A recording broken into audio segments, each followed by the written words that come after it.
Dear students, आज हम पढ़ेंगे प्रिपरेशन ऑफ एरीन्स की। एरीन्स को एक और नाम से भी जाना जाता है, they are also called aromatic hydrocarbons. और अगर हम एरीन्स को डिफ़ाइन करें या एरोमेटिक हाइड्रोकार्बन्स को डिफ़ाइन करें, एक्चुअली एरीन्स को हम कैसे डिफ़ाइन करते हैं? Arenes are in fact hydrocarbons and their alkyl, alkenyl and alkynyl derivatives which contain one or more benzene rings, either fused or isolated. तो इन्हीं को हम एरीन्स कहते हैं। जैसे कि अगर मैं यहाँ पे एग्जांपल एक दिखाऊँ, here this is arene, benzene, because it is hydrocarbon containing the benzene ring. इसी तरह से एरीन हम इसको भी कहेंगे, जैसे कि यहाँ पे मैंने एग्जांपल दिया टॉलविन, it is hydrocarbon containing benzene ring. तो इस बेंजीन के साथ अल्काइल ग्रुप भी अटैच हो सकता है, अल्काइल ग्रुप, अल्कीनाइल ग्रुप या अल्काइनाइल ग्रुप।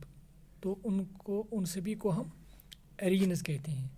तो एरीन्स में जो सिंपलेस्ट एरीन है that is benzene itself. Benzene को भी हम एरीन में ही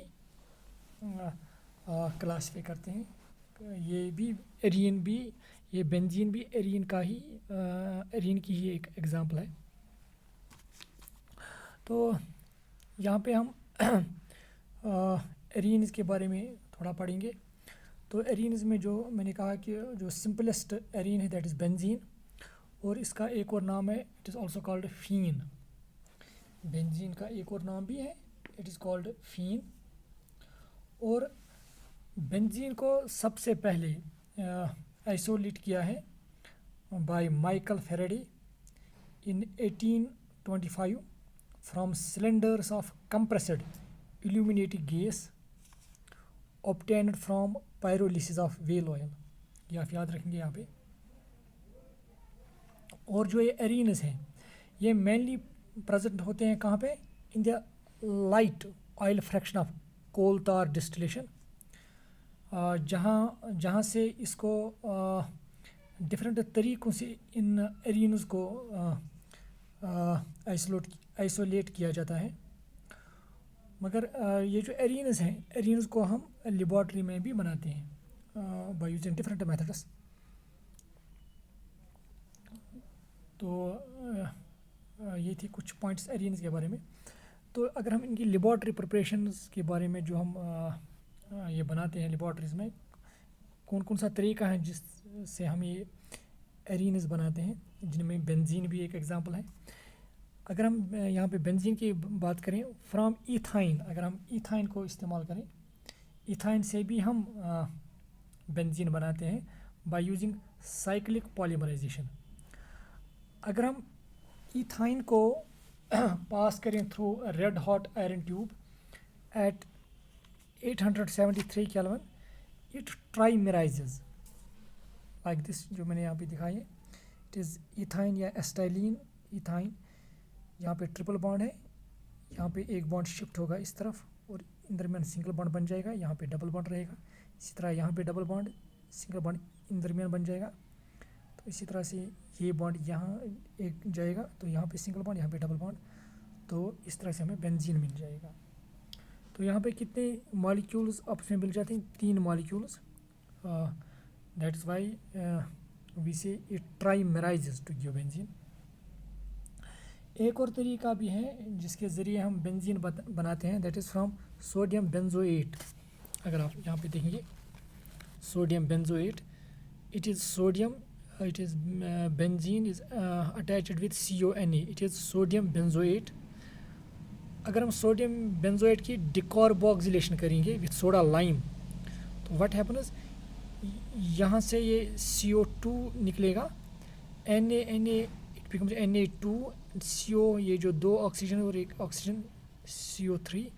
तो जब ये ग्रुप बाहर निकलेगा Na और CO, क्योंकि यहाँ पे हाइड्रोजन आएगा और ये बन जाएगा बेंजीन। यहाँ पे बेंजीन बना है।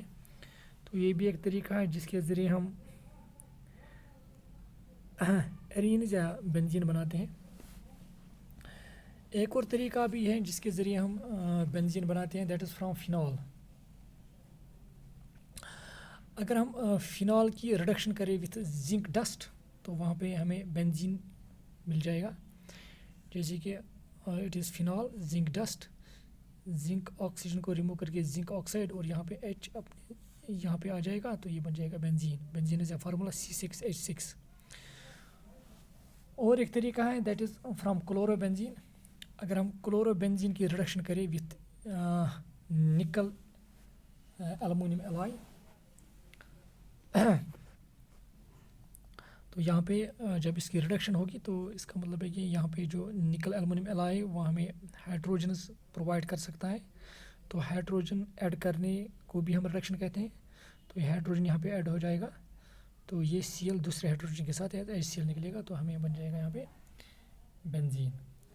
एक और रिएक्शन है that is from benzene sulphonic acid. Benzene sulphonic acids को हम अगर हीट करें विथ सुपर हीटेड स्टीम तो वहाँ पे हमें बेंजीन मिल जाता है। It is benzene sulphonic acid H2O, यहाँ पे एक H इसके साथ फिर बन जाएगा ये H2SO3 और ये O हो गया H2SO4, यहाँ पे एक H बचता है वो यहाँ पे आ जाएगा तो ये बन जाएगा बेंजीन। तो हमें बेंजीन सल्फोनिक एसिड को अगर हम हीट करें विथ सुपर हीटेड स्टीम तो उससे भी हमें बेंजीन या हम कहेंगे एरीन हमें मिल जाता है।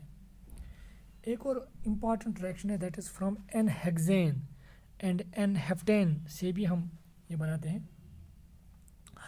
अगर हम hexane under pressure of 10 to 20 ATM अगर हम हेक्सेन को at a pressure of 10 to 20 ATM पास करें over a catalyst consisting of oxides of chromium, vanadium and molybdenum supported over alumina at 773 Kelvin, it gets converted into benzene। तो हमें वहाँ पे N hexane से हमें क्या मिल जाता है बेंजीन। जैसे कि यहाँ पे in fact it is N hexane 1 2 3 4 5 6 in the presence of these catalysts what happens, first of all cyclisation यहाँ पे होती है, दो हाइड्रोजन निकलेंगे तो इस और इसके दरमियान बॉन्ड बन जाएगा जिस तरह से ये बन जाएगा साइक्लोहेक्सेन। तो साइक्लोहेक्सेन से फिर हाइड्रोजनस निकल जाएंगे दैट इज़ कॉल्ड डिहाइड्रोजिनेशन। तो ये जो इनफैक्ट ये जो प्रोसेस है जिसमें पहले N हेक्सेन की साइक्लाइजेशन होती है और साइक्लाइजेशन के बाद इसकी डिहाइड्रोजिनेशन होती है और वहाँ पे एक एरोमेटिक कंपाउंड बन जाता है। In fact this process called aromatisation, it is also called aromatisation. Aromatisation is a process during which N alkane is cyclized and then it is dehydrogenized to form an aromatic compound and this whole process called aromatization। इसी तरह से अगर हम N heptane को ले लेंगे इस तरह से, यहाँ पे ये हेप्टेन है 1 2 3 4 5 1 2 3 4 5 6 7 ये और ये आपस में मिल जाते हैं हाइड्रोजन और यहाँ पे साइक्लाइजेशन होगी तो फिर इसकी डिहाइड्रोजिनेशन होकर ये CH3 और ये एरोमेटिक रिंग बन जाएगा। It is called टॉलविन, it is also called methyl benzene. और ये भी एक तरीका है जिसके ज़रिए हम एरीन्स बनाते हैं। एक और तरीका भी है जिसके ज़रिए हम ये एरीन्स बनाते हैं that is from Friedel Crafts reaction. Actually अगर हम बेंजीन को रिएक्ट करवाएं with alkyl halide in presence of Lewis acid हम इस्तेमाल करें जो एक कैटलिस्ट एक्ट करता है सच एज एनहाइड्रस AlCl3 तो वहाँ पे हम क्या बनाते हैं अल्काइल बेंजीन। जैसे कि यहाँ पे CH3Cl और बेंजीन हमने इसके दरमियान रिएक्शन कराई है। एक्चुअली क्या होता है यहाँ पे ये जो CH3 है यहाँ पे इनफैक्ट CH3 और Cl के दरमियान बॉन्ड है, Cl मोर इलेक्ट्रोनेगेटिव है देन कार्बन तो इस पर पॉजिटिव चार्ज होगी। तो ये जो पॉजिटिवली चार्ज CH3 है वो यहाँ बेंजीन में आ जाएगा किसी हाइड्रोजन को रिप्लेस करके, क्योंकि सभी हाइड्रोजन एक जैसे हैं तो कहीं पर ये आ सकता है तो यहाँ पे हाइड्रोजन को रिप्लेस करके वहाँ पे CH3 आएगा जिस तरह से यहाँ पे, और जो हाइड्रोजन रिप्लेस यहाँ बेंजीन से होगा वो Cl के साथ HCl बनाएगा। तो इस तरह से हमें मीथाइल बेंजीन या जिसको टॉल्विन भी कहते हैं। इनफैक्ट अगर आप ये रिएक्शन देखेंगे तो हमने बेंजीन में इंट्रोड्यूस किया है यहाँ पे CH3 अल्काइल ग्रुप। तो इस फ्रेडल क्राफ्ट्स रिएक्शन को फ्रेडल क्राफ्ट्स अल्काइलेशन रिएक्शन भी कहते हैं, because during this Friedel-Crafts reaction we have introduced alkyl group into the benzene ring। इसी तरह से एक और भी रिएक्शन है जिसके ज़रिए हम ये एरीन्स बनाते हैं, that is from Grignard reagents। Grignard reagents की जनरल फार्मूला है RMgX, और के बदले यहाँ पे फिनाइल ग्रुप है। अगर आप बेंजीन में से, जैसे कि अगर मेरे पास है इस तरह से बेंजीन है ये, अगर आपको थोड़ा आइडिया होगा, यहाँ पे हर एक कार्बन के साथ हाइड्रोजन अटैच है। तो अगर हम एक हाइड्रोजन को बाहर निकालेंगे, हाइड्रोजन के बगैर जो ये पार्ट रहता है दैट इज़ कॉल्ड फिनाइल। तो यहाँ पर भी ये फिनाइल है। तो हाइड्रोजन को यहाँ से रिमूव किया गया है, वहाँ पे MgBr। तो अगर हम इसको रिप्रेजेंट कर लें बाई RMgBr, तो RMgBr जनरल फार्मूला है ग्रिग्नॉड reagents की। तो यहाँ पे बन जाएगा ये RMgX, it is called Grignard reagent। तो हम इसको इस तरह से भी आप देखेंगे, इस तरह से हम लिखते हैं RMgX, और के बदले यहाँ पे फिनाइल है, Mg मैग्नीशियम, और X हेलोजन के बदले यहाँ पे Br है। तो यहाँ पे जो हमने ग्रिग्नॉड reagent लिया है that is phenyl magnesium bromide. इसको हमने ट्रीट किया है, अगर आप देखिए इट इज़ 2-ब्रोमोप्रोपेन, या अगर आप इसका IUPAC नाम देखेंगे दैट इज़ 2-ब्रोमोप्रोपेन 1,2 पे Br है। अगर इसका common name that is isopropyl bromide, ये Br MgBr के साथ निकल कर MgBr2 निकलेगा, यहाँ पे MgBr2। तो ये CH डायरेक्टली यहाँ पे अटैच होगा इस तरह से, CH ये अटैच होगा यहाँ पे। तो ये बन जाएगा, it is isopropyl group, it is isopropyl benzene. तो ये थे कुछ मेथड्स जिनके ज़रिए हम एरीन्स बनाते हैं। अगर हम अब हम प्रॉपर्टीज़ पढ़ेंगे इनकी, प्रॉपर्टीज़ ऑफ एरीन्स। तो पहले फिज़िकल प्रॉपर्टीज़ ऑफ एरीन्स। तो यहाँ पे फिज़िकल स्टेट के बारे में, फिज़िकल स्टेट, कलर, स्मेल के बारे में थोड़ा बहुत जानने की कोशिश करेंगे। जो बेंजीन है एंड इट इज़ होमोलॉगस, जो है बेंजीन और इसकी homologues up to 8 carbon atoms, जहाँ पे कार्बन एटम्स कितने हैं, up to 8, they are colourless liquids. ये सभी नॉर्मली किस हालत में रहते हैं, लिक्विड्स।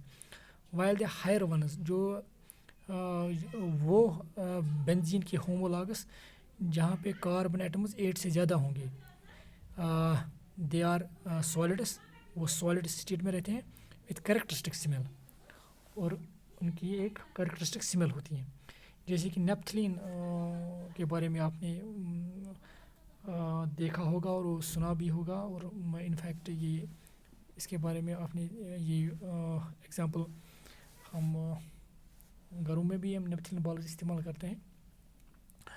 तो जो नेप्थलीन है that is also an aromatic compound, और जो नेप्थलीन हम इस्तेमाल करते हैं एज नेप्थलीन बॉल्स, यार ये हम इस्तेमाल करते हैं इन टॉयलेट्स, और हम ये इस्तेमाल करते हैं for the preservation of clothes, क्योंकि इसकी एक यूनिक प्रॉपर्टी है इस नेप्थलीन की, कि इसका एक यूनिक स्मेल और माउथ रिपेलेंट प्रॉपर्टी है। तो स्मेल की वजह से भी इसकी जो प्रॉपर्टी है कि हम इनको वॉशरूम्स में इस्तेमाल करते हैं, और जो माउथ रिपेलेंट प्रॉपर्टी है ये एक वजह है जिसकी जो हमें नेप्थलीन को ये प्रॉपर्टी देता है कि ये हम इस्तेमाल करते हैं फॉर द प्रिजर्वेशन पर्पज़। तो इसी तरह से एक और जो प्रॉपर्टी है इन एरीन्स की दैट इज़ कंबशन। जब हम एरीन्स की बात करते हैं कि एरीन्स में कार्बन कंटेंट बहुत ज़्यादा होता है, तो जब हम इनको जलाते हैं, क्योंकि कार्बन कंटेंट ज़्यादा होने की वजह से सभी का सारा कार्बन डाइऑक्साइड में तब्दील नहीं होता है, तो जिसकी वजह से इनके बर्न होने के दौरान वहाँ पे सूटी फ्लेम हमें मिलती है। तो एक और property that is a solubility. चूँकि अगर हम एरीनस की बात ही करें, दे आर हाइड्रोकार्बन्स, और हाइड्रोकार्बन जो है दे आर ऑलवेज हाइड्रोफोबिक, और जो हाइड्रोफोबिक है that means they are water repelling. तो वाटर रिपलिंग होने की वजह से they are insoluble in water. और दूसरी बात यह है कि जो एरीनस हैं they have a large hydrophobic part, जैसे कि अगर इनमें कोई बेंजीन रिंग होगा तो बड़ा हाइड्रोकार्बन पार्ट इनमें मौजूद हैं। और हाइड्रोकार्बन पार्ट जो मैंने पहले ही कहा, हाइड्रोकार्बन्स आर ऑलवेज हाइड्रोफोबिक, तो जिसकी वजह से वाटर के साथ सॉल्युबल नहीं होता है। तो हम ऐसे लिख सकते हैं, due to large hydrophobic hydrocarbon part arenes are insoluble in water, मगर they are soluble in organic solvents. मगर जो ये एरीन्स हैं they are soluble in organic solvents. Melting and boiling points.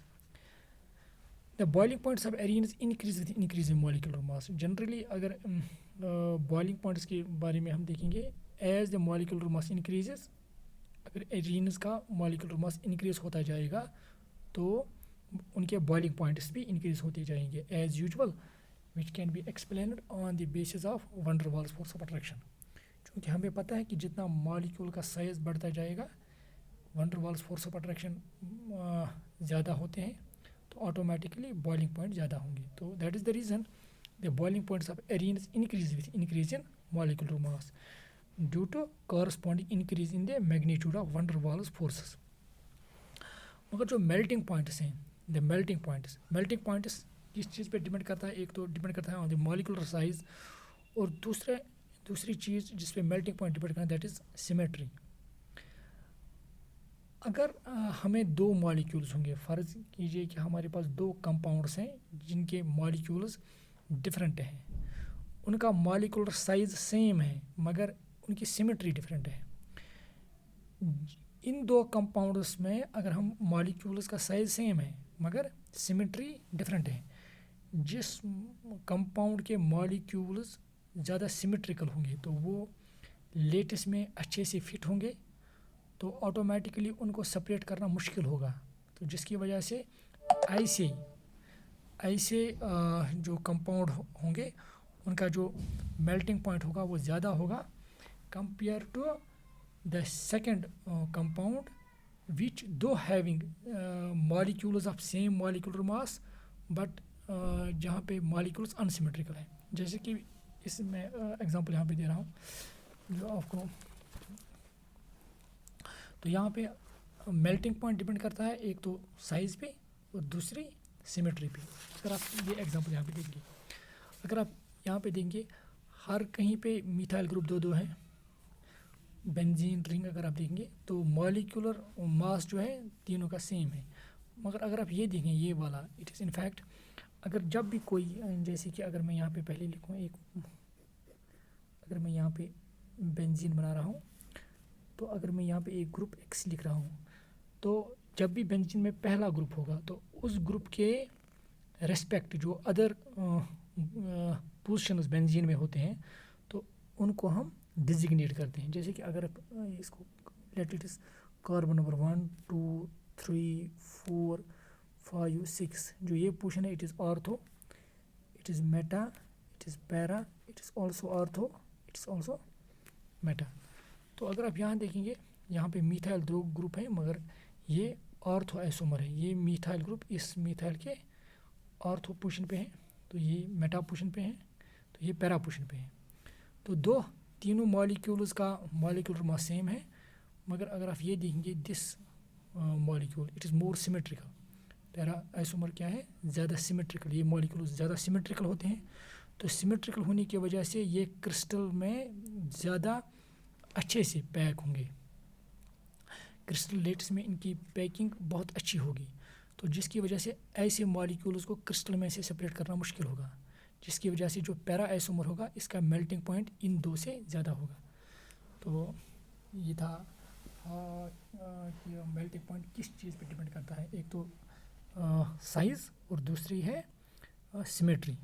क्योंकि सिमेट्री, क्योंकि जब आपको सॉलिड में से पार्टिकल्स को सेपरेट करना है तो आपको ये भी देखना है कि मॉलिक्यूल्स किस तरह से पैक हुए हैं। तो इसमें ये थी कुछ फिज़िकल प्रॉपर्टीज़ इन एरियंस की।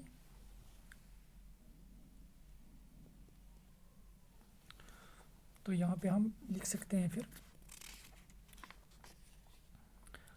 यहाँ पे देखिए, the melting points of arenes increase with increase in molecular mass due to corresponding increase in the magnitude of the melting and boiling points. यहाँ पे मैं फिर पढ़ूँगा यहाँ से, the boiling points of arenes increases with increase in molecular mass due to corresponding increase in the magnitude of van der Waals forces. The melting points depends on molecular size and symmetry. Symmetrical molecules better fit in the crystallates and hence have higher melting points than molecules which are less symmetrical. Among isomeric arenes, para-isomer is more symmetrical than ortho and meta-isomer, hence has more melting point than ortho and para isomer, जो मैंने यहाँ पे दिखाया है। तो इनमें से melting points सबसे ज़्यादा किसका होगा, यहाँ पे इस आइसोमर का ज़्यादा होगा इनमें तीनों में से, क्योंकि तीनों का मॉलिक्यूलर मास सेम है मगर इसकी सिमेट्री ये ज़्यादा सिमेट्रिकल है, जिसकी वजह से इस कंपाउंड का जो मेल्टिंग पॉइंट होगा वो ज़्यादा होगा। Thank you dear students.